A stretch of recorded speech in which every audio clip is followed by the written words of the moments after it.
Sewing machines maintenance and solution to common problems such as cutting of thread, skipping while sewing, that is jumping while sewing, okay, breaking of needle, jamming thread under, jamming thread at the top, straight lines guides, upper and lower tension settings, all right, oiling of your industrial sewing machines.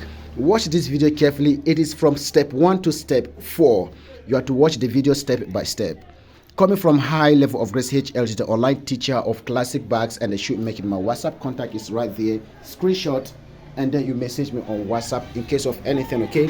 These are leather industrial sewing machines. Now let's get started.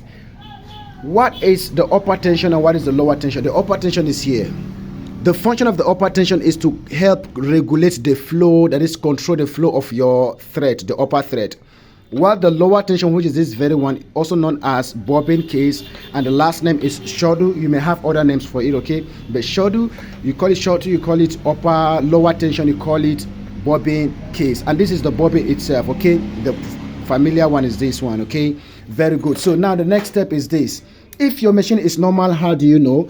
All right, so we're gonna get started. If your sewing machine is not working well, how do you find the solution to yourself before the coming of engineer? Okay, so we're going to teach you bit by bit, step by step.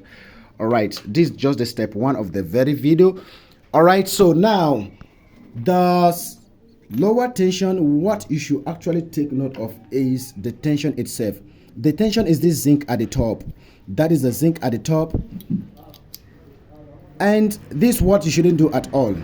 Never in any way force your thread out of this very position. If you are doing that, this is exactly what you are doing. You are lifting up, you are slacking the tension. All right, can you see the tension? The zinc, you are lifting it up, you are taking it up, so it will slack. It won't be able to control the flow of threading. All right, so this is exactly what I mean. A lot of people, when you are done with your stitches, this is what you'll be doing, forcing the thread here with your hand, trying to cut thread here. No, you are forcing it. It is wrong. It is absolutely wrong. Do not do that, okay? Yes, kindly use your scissors to cut the thread if you are done with your stitches. But if you are forcing it, this is exactly what you are doing. You are causing damage to the upper tension by lifting, by slacking the tension itself. This very zinc at the top. So you are calling the attention of your engineer to lose this very screw and then to adjust the tension for you, or you can buy new tension. This tension currently in Nigeria costs you, the price is 3,500 naira, some places 4,000, okay? You may get it other places as 3,000 naira, okay? Yes, that is approximately like $2 US, okay? Very good. So now, and the bobbin, this is the bobbin, some people call it reeler, okay? So it is called bobbin. This is the bobbin, and while this is the bobbin case. All right, very good. So the bobbin hardly have any issue unless if you mistakenly step on it, your hammer step on it, or whatever crash on it, okay? Yes, it will be able to move here freely like that, okay? Very good. So now when the upper or the lower tension is 40, this is exactly what will happen. We have blue thread at the top. This is the blue thread at the top, while we have black thread under it, okay? So if this upper tension, this very place is 40, what you actually be having is this. The challenge will be that the thread will be reflecting, will be jamming at the top, under it. Yes, under it. If this upper tension, this guy at the top here is 40, it will be jamming thread under. 40 simply means you have slack it like this. You have loose it. If it is too loose or slack, you slack this very tension like this.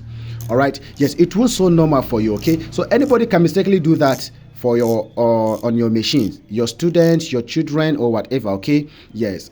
Or if the needle missed this position, the thread, sorry, if the thread is in the wrong position, maybe instead of putting your thread in the right place, the thread is now hanging outside, you didn't notice it, okay? Yes. Or your student fixed it for you wrongly, and then you now came and then you start sewing without observing it.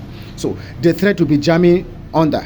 And if the thread is jamming under, it can mistakenly cut a tiny thread and then hooked in a particular position, and then your machine will get stuck. Your machine won't move again. You'll be trying to move your machine, but it won't move, because a tiny thread on machine can cause a lot of damage, okay? Yes, that is why you should always be careful. Always being careful with your, what do we call it, your thread, okay?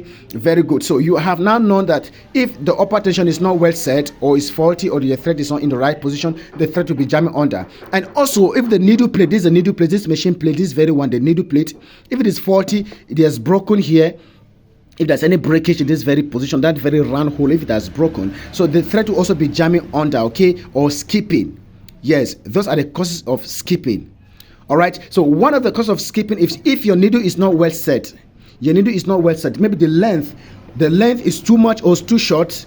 Yes, the length of the needle, the length at which the limit you should set it is not properly, or the face of the needle, the face of the eye of the needle is facing the wrong position. So this is the right position. This needle is well set. All right, so it is facing slightly to where you are sitting down, adjacent, like slightly to where you are sitting down. It's not directly to your position, and sometimes it's not directly opposite to this very position. So, but you can equally set it directly to this very position. The eye of the needle